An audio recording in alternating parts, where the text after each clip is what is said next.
shortly. Welcome, everyone. We will get started. I'm Simon Hare, the Managing Director of Precision Sourcing, and I'm Craig Sibley. I head up the Technology and Data Recruitment team here. And I can confirm that we are wearing the same shirts, and we did plan it. So there you go. Before we get started, I'd like to begin by acknowledging the Gadigal people of the Eora Nation, the traditional custodians of the land on which we're meeting today. I pay my respects to the elders past, present, and emerging, and extend that respect to any First Nations people joining us today. The format of this is I'm going to give you an overview of how we see the market from a technology perspective, both Q2 and coming into 2025. Craig will do a bit of a deep dive specifically on some of the technologies, talk to you about some of the data specifically, and then we'll answer any questions you've got. If you've got any burning questions that don't get covered off, feel free to contact us directly. So I'll get started. 2024, 2023, you're probably all aware, from a technology point of view, it's been very challenging. We first felt the market start to cool in November 2022, and we then felt it drop off considerably in February 2023. And from then onwards, it has been very tough in the technology sector. We've seen a lot of quiet layoffs. CapEx spend this year for a lot of our clients was exactly the same as last year.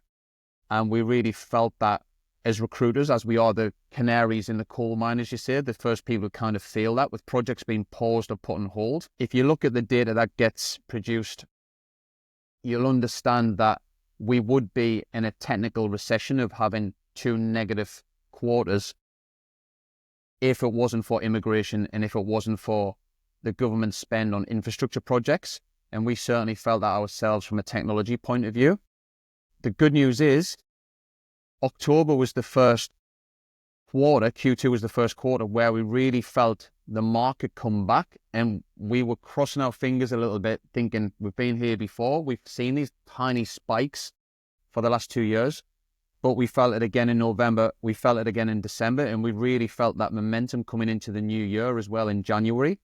So to put it into perspective, January is our best month since November 22 from a kind of recruitment and putting bums on seats point of view. So there's definitely the kind of feedback we're getting from CTOs and hiring managers in the technology sector and project directors and program managers is those large projects and transformations that have been on hold starting to get approved now, and the planning that's been going on in 2024 and before that is now starting to be executed around hiring. And as the canaries in the coal mine, we're feeling it again now in February, and we're very positive and optimistic that the technology sector is in a much better space compared to where it's been for the last few years. When you look at what's going on in terms of inflation, we're seeing that come down, which is positive. And there's a lot of noise. I think there's a 94% chance they're saying of potentially an interest rate decrease in February, which would, again, add to that momentum and be positive for all of us. We are optimistic. We do budgeting and planning ourselves and strategy. We're optimistic that, they say that recessions and downturns happen every 8 to 12 years. Fingers crossed if Mr. Trump behaves himself and if there's no viruses and this type of thing, we should be in a period of growth now for a good 8 years minimum looking forward. So that's kind of the macro, bigger picture where we're at. And we're seeing that across all of the technologies and sectors that we work in, whether it's SAP, data and BI, business analysis, project management, cloud engineering, these areas, and dev architecture. I'll hand you over to Craig now. We'll do a bit of a deep dive and then we'll answer any questions that you may have afterwards. Thank you, Simon. Very good overarching summary of the market. I think a lot of what I'm going to talk about here is going to echo what Simon's just mentioned. Now, it's actually got project delivery, change management, and business analysis. But before we jump into that, what I actually want to focus on is architecture. Now, the reason that I say that, from about November, December last year, we saw a huge uptick in architecture roles coming through from our clients. Now, that's a massive win, or I should say positive news for the whole of that technology sector, because effectively that architecture space, we know it's a high cost function. And if people are investing in resources in that space, then it's a positive sign that, things are getting built. The architectures will come in, they'll design it, and then you've got a project that you'll effectively run and kick on with. And that's when your developers, your engineers, PMs, BAs, they'll plug into that and effectively deliver on it. I was the same as Simon. I was very cautious that we had a very strong December in the architecture space. And I was like, well, I don't want to get too excited about that. Let's see how things look in January. And it was just very much a continuation of that. It's been very busy in that space. And we're starting to see that trickle down into the development side of things and also into the cloud side of things as well. In that architecture space, integration's been huge, especially around integration architecture. We saw steady growth towards the end of the year. So even though architecture dropped off the last 12 months or so, the work gaps, especially in consultancies around your integration tools like MuleSoft, Boomi, and AIS, Azure Integration Services. And we've seen that continue to tick over as well as we head into 2025. So it's looking very positive on that side of things. I will say from a project management standpoint, yet to see that kind of tip from my side of things. I will say financial services and banking and federal government, it's been quite fluid, and it's been like that for the last 6 months or so, I would say. We are seeing that government has slowly decreased. When I say government, state government has slowly decreased, just obviously with the election and whatnot that's coming up. But yeah, the PM space is still slowly ticking along. I'm having very positive conversations with candidates. There's definitely more out there, but there's also a lot of competition when it comes to candidates, and a lot of candidates are not getting feedback for their applications when applying to roles. But we are cautiously optimistic. That's the theme, is cautious optimism. I'm heading into 2025 around that PM space and that change management space as well. I'm sure most of you know that, when there is any signs of danger in the economy, projects are the first thing that you can just turn off like a tap. You're not like building a bridge or construction as such. You can kind of put a pause on that project and then see how things look when the economy starts to pick up. And we're starting to see slowly but surely turning in that project space. I will say though, business analysis, that has been ticking along relatively nicely. There's always been a demand on that BA side of things in those niche areas like around data or ERP in particular. So yeah, I think that project management, change management side of things, we should start to see towards the end of February, early March. And again, like Simon said, we'll see what comes back from the rate decision as well. And then that'll instill confidence within our clients, hopefully. These are just a couple of things we've noticed here, that obviously when there are roles, and this applies to all of our sectors, when there are roles, there are still a lot of challenges and a lot of hoops to jump through to actually get those approvals and get those budgets, ticked off, if you like. And what that's actually doing, that's drawing out the whole interview process. So I'm hearing of some candidates that are in play for roles, they've not heard feedback for 2 weeks, and they're actually just kind of writing that off and saying that, that I've not received any feedback. But what's actually happening is there's probably more candidates that are interviewing, and before they're moving forward with a decision, they're probably going, right, we need to, get this approval or this budget approved. And that's drawing out those interview processes as well. On the back of that, when they are getting approvals, we're actually seeing low ball offers come back as well, whether that be a day rate, a couple of $100s less, or whether that be a salary that's, tens of thousands left as well. And this wouldn't be any surprise here around skills in demand. Obviously, data migration is a huge focus at the moment. A lot of talk around moving to the cloud or moving from public to private or private to public. And then that security element is obviously getting mandated for a lot of organizations. And then regulatory and risk, as you'd expect with a lot of the banking and the federal side of things, there's a huge demand in that space as well, which leads us quite nicely here onto your kind of DevOps, cloud, and site reliability. So Agla, my colleague who heads up this division, she's actually got an event in April which is all focused around site reliability. And Agla's basically said that site reliability engineering is really emerging in the last 6 months heading into 2025. And a lot of companies are looking to adopt a culture to increase their robust systems around this space, which is exciting. So we've got two very good speakers that will be talking about how they've implemented this in the past as well, and kind of taking that to the next level and how you actually change the culture around that too. Another area there we have noticed that, to be honest with you, the cloud DevOps and site reliability space it's actually been quite stable. I wouldn't say it's been buoyant, but it's been quite stable. There's been a constant demand for it, but I wouldn't, like I say, it's not a huge demand. It's just been ticking along quite nicely. But we've seen an uptick in this space in the last 2 to 3 months as well. But finding talent in that space is quite tricky.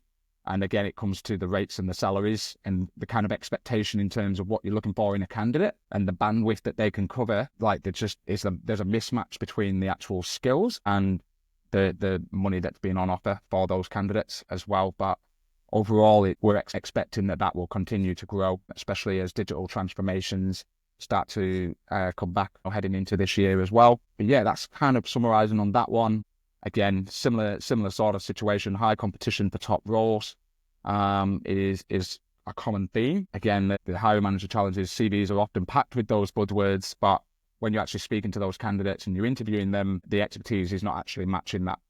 That's probably got something to do with ChatGPT playing a big part in a lot of CVs lately. But yeah, that's where obviously, from our point of view, we're asking those more competence-based questions and understanding from a hiring manager what it is they're actually wanting these candidates to actually do in the role as well. Now, that's kind of a summary of what we've got on here. I've got here our rates and salaries. I'll just share that list for you there. I would say that the rates and salaries, and you may have a different opinion here, but I would say the rates and salaries have actually normalized. We went through a period where, clients were advertising roles at a certain salary or rate, and candidates were asking for much higher. And because of how talent short the market was, clients had no choice but to pay that. And then it completely flipped. And then there's obviously a lot of redundancies, a lot of restructures, reorgs. And then all of a sudden you've got this huge pool of candidates that are on the market. So clients are then driving those rates and salaries down, and candidates are without work, so they're taking those. But we've actually started to see a normalization over the last 2 to 3 months or so, where candidate expectations and client expectations are quite in line, I would say, on the whole. Not with every role, but on the whole, I would say they're in line as well. And I just wanted to make everybody aware as well, we've actually got a new division within our technology space now, which is focusing on HCM. So you'll be aware we focus on SAP and technology and data, but we've also got HCM, which is slotting in to the technology team, and that's all HCM outside of SAP SuccessFactors. So what we're looking at there is Oracle, Workday, UKG, and Dayforce as well. That's predominantly what we're focusing on. And we're already seeing the start of this year, there's a huge drive across UKG, obviously moving to UKG Pro for a lot of organizations, with a deadline that's been set there. So there's a high demand for talent and not that much of it knocking about. And also Oracle is huge as well, especially in the likes of Melbourne and Adelaide. There's a lot of demand for the talent there and a lack of it as well. So it'll be an interesting space, but we will have our little section on HCM in the next quarter market. Can I talk about AI? You can. Briefly there. So AI, it wouldn't be a market report, would it, without talking about AI? I'm guessing because you're all in technology, you're using AI day to day, either in your work life or your personal life. And we're aware that there's at that C level, maybe there's a bit of a fear around AI, and that there's employees using it, but maybe at that C level area, there's a little bit of trepidation or fear. So we've got an event coming up in April. We're just waiting to secure the exact date, but we're going to have 2 amazing speakers, and we're really excited about this. This is for kind of like your CTOs, chief data officers, C-level people specifically. So I ask you to potentially pass this on and make them aware, but we're going to have from Atlassian, Dom Price, who's a work futurist. I'm not sure if you know Dom. He's also a TED speaker, a real extrovert and big picture kind of AI person and tech person. And he will give some underground background to explain why organizations should urgently be adopting AI. But then we've got a real introvert, a guy called Barry Thompson, and he's an enterprise AI implementation specialist, and he'll be sharing his practical approaches for achieving daily AI adoption across your teams, but built on a framework whereby you can implement it immediately. So together, what they're going to be doing is sharing their strategies for integrating AI into your business and daily operations, and helping move from a strategic vision to reality while preparing for tomorrow's challenges. So that's what they're going to be doing, and we're going to be facilitating here. It's quite a small event, but it is for C-level people. So if there's an interest from your organization, please speak to your CTOs, and if you think it will be relevant, and let us know, and we'll make sure that the invite lands into their inbox. So that's cool. AI. Based on how well you opened it, do you want to? Well, there's nothing to close really. It's to hand over to yourselves and see if you've got any questions, and feel free to ask your questions verbally or handwritten in Teams, and we'll try and cover them off. To the market, steering that they laid off 30 people or so on the market, but it feels to look last year. It's still, it's my board on. Yeah. You're exactly right. And immigration's been strong as well, which I suppose wouldn't help if you're a local candidate. There is quite a bit of competition. Employment's still at kind of, when you look at it historically, it's still quite low, but you're right, there is competition, especially if you're in that kind of more senior level. Maybe if you're a project director or a program manager, that sort of area where there's kind of less jobs, there's maybe a bit more competition, because that level really got hammered for the last year, 18 months, because people were reluctant to kind of sign off on those bigger budgets and projects and hirings. And there's a lot of exhausted people out there as well, because for the last 2 years, people have been doing a lot more work to cover for those layoffs and stuff as well. So, yeah, it is definitely a lot more buoyant, a lot more positive. You look in our office and there's just a lot more smiling faces. We went from the greatest party of all time, it was like New Year's Eve, having the best time, to suddenly the parents turn up and the police, and the party just gets stopped. So we felt it ourselves. So we're a lot happier. I think, Steve, as well, when you're experiencing that you're up against a lot more candidates, I mean, I would recommend there is actually partnering with, one or two recruitment agents, and like staying in touch, going for coffees with them, and having those relationships, because as much as we try to do our jobs, like, we're speaking to a lot of candidates all the time, and we obviously code them in our database, and we can stay in touch and make you aware of roles, constant interaction, update on the market, where are we at, what are you seeing, then you're kind of front of mind, when it comes to those roles. Well, it's a great question there from Dax about permanent versus contract and FTC. FTC is like, we do not like FTC. So let me talk about this. Yeah, definitely post-COVID, permanent became like, I think from the analysis we were doing, 70, 80% of positions were permanent. There was a real confidence, your big fours, your Deloittes and whatnot, they were hiring a lot of permies as well, because they could see such a pipeline of work. By the way, they're the canaries in the coal mine as well, and they're very positive, the big four right now, about what they're seeing. But we saw it really shift to a more contract-driven market over the last couple of years. And when I say really shift, there still wasn't a lot of work out there, but now we're seeing certainly, I would say it's probably 60% permanent, 40% contract right now. With FTCs, again, we saw a massive influx of FTCs, and we push back on clients with FTCs, and our view is, and we get within the government world, it's important and it's there for a reason, but in the corporate sector, an FTC says to us, you're lacking a bit of confidence to go out and hire permanently, and you're looking to get a deal to protect yourself. And candidates really on that forthcoming are excited about FTCs, and we call it the worst of both worlds. It hasn't got the security of a permanent position or the kind of career development, and it hasn't got the rates of a contract role. And we really push back on clients when they come to us with FTCs. And I don't think have we filled any? Oh, I don't think we filled any. And because there are just the candidates, if you are a client and you're looking to hire FTCs, the risk that you have generally for 12 months is the minute that person signs the contract and starts, they've got their head up on the market looking at other opportunities. And if something comes along that is a healthy paying contract, they'll be gone. And if a more kind of secure, longer term, permanent position comes up that's juicy, they'll be gone as well. So we're trying to just steer clients away from FTCs. But what we find is these decisions are made in boardrooms by people who maybe are not 100% aware of the market and how candidates think, and they're just kind of thinking from a risk perspective and hiring, but actually you're creating more work and more risk potentially for your organization by focusing on FTCs. The people who tend to look at FTCs are maybe new to the country, and they'll look at it to get started, because there is this challenge sometimes for people who are new to Australia, getting that first gig, can be a struggle. I think definitely towards the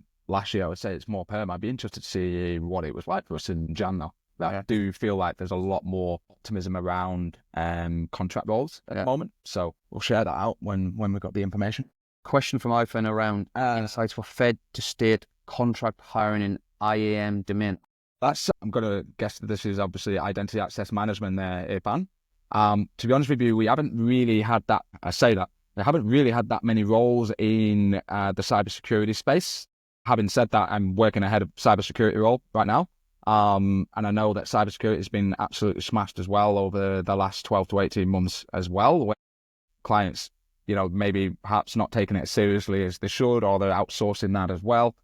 In state government, in federal government, the challenges are that everybody knows everybody, is my perception, and everyone's got your MB1 security clearance, but it's not really an area that we actually specialize in. We don't do that much with government. What I can do though, I will be able to, I've got your details here, Irfan, I'll be able to give you a call afterwards and do some research for you and kind of report back on that for you if you'd like.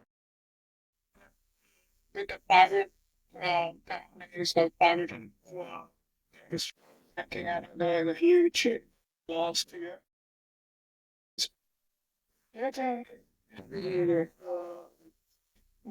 Going forward in 25 full packages. Yeah, banking and finance they've really paused a lot of projects for the last 2 years, and the transformations and the projects, like their CapEx expenditure was the same as the last, but 100% momentum is beginning to happen within that finance world and insurance world. The sign-off on projects are happening. There's a lot of positivity, 100%. So if you're in that world and you specialize in it, 2025 should be good for you. I'm not saying it's going to be like the post-COVID or anything like that, but it's going to be a lot more positive than what it's been. There's a lot more confidence in that world. Fingers crossed in the next month or two, we get that interest rate decrease and inflation keeps coming down. And I think we'll see a lot more smiley faces in that banking and finance world. Bigger picture, I think we can get hung up. And I spoke to our team about this on that kind of micro outlook. But if you look at Australia in general, like we are really well set long term to take advantage of that shift to renewables. Our economy long term is really well set to take advantage of the more, what's the word I'm not for, traditional resources, your oil, coal and gas and stuff. We're really well set. We're the biggest lithium producer, I believe, in the world. So it's exciting times to be living in Australia, and with what's happening in AI as well. It's just we've had this kind of moment there where it's been tough for a couple of years. But as I say, there's certainly a lot of light at the end of the tunnel. We use the analogy being in Australia of surfing, and when you see surfers sat out the back waiting for that set of waves to come, well, the waves are here and we can see them. We're about to jump on them. So that's what we're excited about. Thanks, sir. No worries. Is there any other questions before we wrap up? We love an analogy, don't you? Can I confirm were the daily rates included? So They were, yes. all right. If there's any other questions or people want to reach out directly, please do so. Brian, I think you got a question, yes, sir. You were presenting? Yeah, absolutely. We could send that through, yeah. Not a problem at all. Thanks for your time. Thank you.